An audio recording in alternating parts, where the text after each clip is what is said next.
Shock, horror, no Premier League action this weekend, but the games are just around the corner. We'll talk about it next.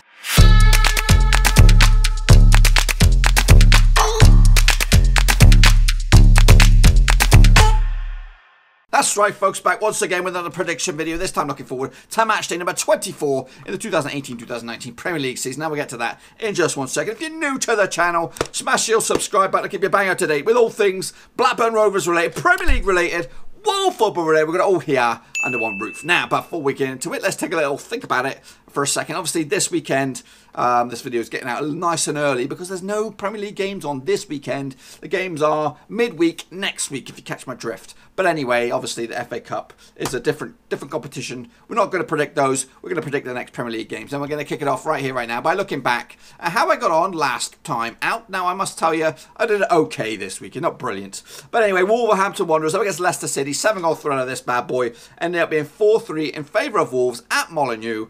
I went with a 4-goal thriller, 2-2. So, absolutely shocker there. And meanwhile, there was another 7-goal thriller at Anfield between Liverpool and Crystal Palace. Ended up being 4-3 in favour of Liverpool. And again, got a little bit wrong, but I got the result right. 3-1 win for Liverpool to continue their 4-point lead at the top of the table. Now, Watford took on Burnley as well. What's gone on with Burnley? They seem to have turned a corner and they might just get themselves out of the old relegation scrap by playing like this. 0-0 draw at Vicarage Road. I went with a 2-0 win for Watford, so I'm hoping Burnley's next defeat is around the corner. Hopefully it will be. Newcastle United took on Cardiff in a monstrous result for Newcastle. 3-0 winners for Newcastle to get themselves out the drop zone for the time being. I went with a 2-1 win for Newcastle, so not too shabby indeed. Manchester United took on Brighton, and again, 7 wins on the spin for Ole Gunnar Solskjaer as manager. I went with a 2-0 win, so 1 goal shy, but ultimately correct result. Bournemouth took on West Ham United, and again, I got this one a little bit wrong. 2-0 win in favour of Bournemouth to give themselves a big old boost in the middle of the table. I went with a 2-1 win in favour of West Ham, but yeah, ultimately got that one wrong. Southampton seemed to have turned a massive corner with the new manager. A big 2-1 win over Everton at the St Mary's. I went with a 1-1 draw, and again, got that one absolutely wrong. Chelsea against Arsenal at the Emirates ended up being a 2-0 win for the Gunners. I went with a 3-1 win for the Gunners, so again, I got pretty close to the money, but ultimately, correct result. Huddersfield took on Manchester City, obviously new manager in charge of Huddersfield now. I think he took charge after the game, but it ultimately finished 3-0 win for the defending Premier League champions. I went with a 2-0 win for Manchester City. So close, but not too bad. And Fulham took on Tottenham last time out. Ended up being a 2-1 win for Spurs. I went with a 3-1 win. So not too shabby when you look at it. 6 out of 10. Close to the mark. Anyway, let's take a look at their next Premier League matches. Obviously, like I said, around the corner. Not this weekend because the FA Cup's taking place. Arsenal up against Cardiff City. Now, there is some drama surrounding the Cardiff new striker. I don't know. It's pretty sad and tragic, and I don't know what's going on because it's still breaking as I've heard. You know, it might develop by the time this video goes out, but hopefully it's not what it's made out to be, because that's very sad news for football and especially for Cardiff. This is not good news. But anyway, I don't want to dwell on it. But ultimately, you know, I don't know what's going to happen with this game if something horrific is made to, you know, if it develops into something which we don't really want it to be. Obviously, but if it does take place, I still see Arsenal coming out top 3-0 winners over Cardiff. Meanwhile, strugglers Fulham, 19th at the table as of recording, will take on Brighton. And I see them getting a win, actually, over Brighton.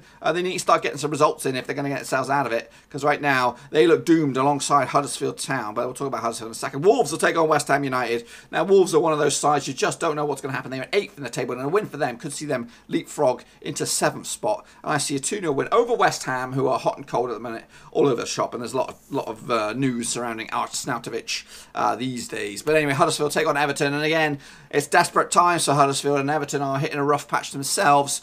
New manager, new bounce, new spring. I think Huddersfield will get a 2-1 win over Everton to give themselves a bit of a boost. Newcastle United against Manchester City.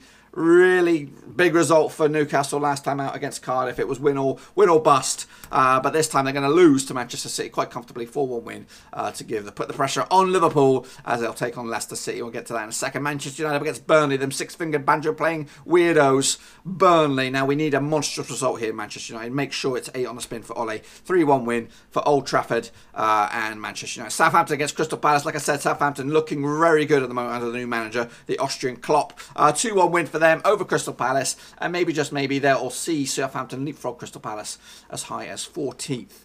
Bournemouth up against Chelsea. Now Chelsea again, just like a couple of other sides, hitting some rough patches right now. What's gone wrong at Chelsea? Arsenal just 3 points adrift of them, and they could leapfrog them depending on goal difference. And I see actually another shocker, 2-1 win for Bournemouth over Chelsea to give Bournemouth a boost, and that could also see them leapfrog a lot of teams, maybe in as high as 7th for Bournemouth. Liverpool up against Leicester City. Leicester City do have one thing better than Liverpool, and that is a Premier League trophy in the cabinet, but I see Liverpool coming out on top quite comfortably. 3-0 winners over the former Premier League winners, and again to continue their 4-point cushion at the top. And wrap it up, it's a bit of a London affair. It is Tottenham Hotspur up against Watford. Now Watford again hot and cold as well, 7th of the table. A win for them could just get them closer to 6th, but ultimately I think Spurs will do just enough. 2-1 over Watford to continue their decent season without Harry Kane up top. Well, that's pretty much all I've got for you today, folks. If you enjoyed the video, please give it a good old thumbs up. And if you're new to the channel, smash your subscribe button. Keep me bang up to date with all things Blackburn Rovers related, Championship related. That's pretty much all I've got for you today, folks. If you've enjoyed the video, please give it a good old thumbs up. And if you're new to the channel, smash your subscribe button. Keep me bang up to date with all things Blackburn Rovers related, Premier League related, world football related. We're going to all here under one roof. Also check out the description. Links to my other social media platforms are in there. And also make sure you drop your own predictions down in the comment section below to see what you think will happen the next time the Premier League comes around. Anyway, folks, it is tight at the top. We'll see what happens the next time the Premier League comes back after the old FA Cup drama. Can Manchester City close the gap in on Liverpool, or will Liverpool extend the lead at the top? How about the bottom zones? What's going to happen? Can Fulham or Huddersfield get some points on the board, or are they doomed already? Anyway, we'll let you get out of here. Until I see you again, thumbs up, subscribe. Ciao for now. Thanks again for watching. Please like, share, and most importantly, hit the subscribe button to keep you bang up to date with all things Blackburn Rovers related, Championship related, football related. We've got it all covered right under one roof. And while I still have you, please be sure to check out some of the old videos scattered along here. I hope.